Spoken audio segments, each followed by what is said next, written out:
Tropa Part 1. Hi guys, so ngayon ay ikukwento ko ngayon ang mga iba't uri ng tropa. So start na natin. Number 1. Ito yung tropa mong sobrang tahimik, literal na sobrang tahimik. At paano kung nasabing sobrang tahimik? So bigyan natin ng sample yan. Pre, kapatid mo ba yung si Ana?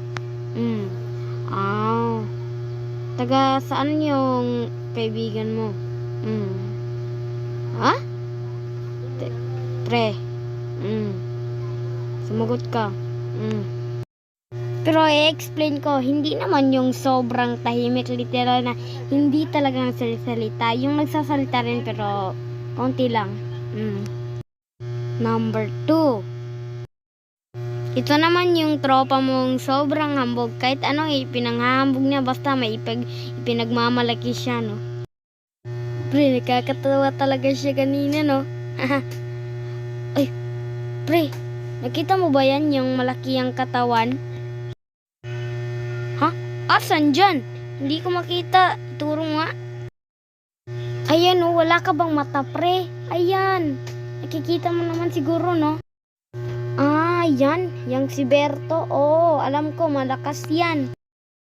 Oo, alam ko na malakas yan, pero bakit mo ba sinabi sa akin kung kilala ko yan?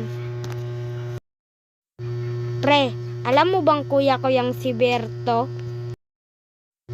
Pwede nga. Totoo, pre? Kuya mo yan? Oo, kuya ko yung si Berto.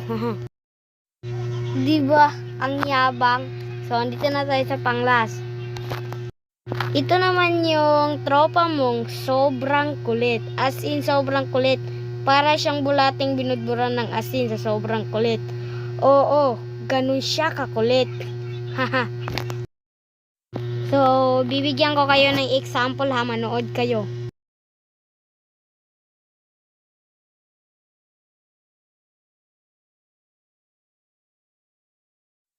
So, nakita nyo na?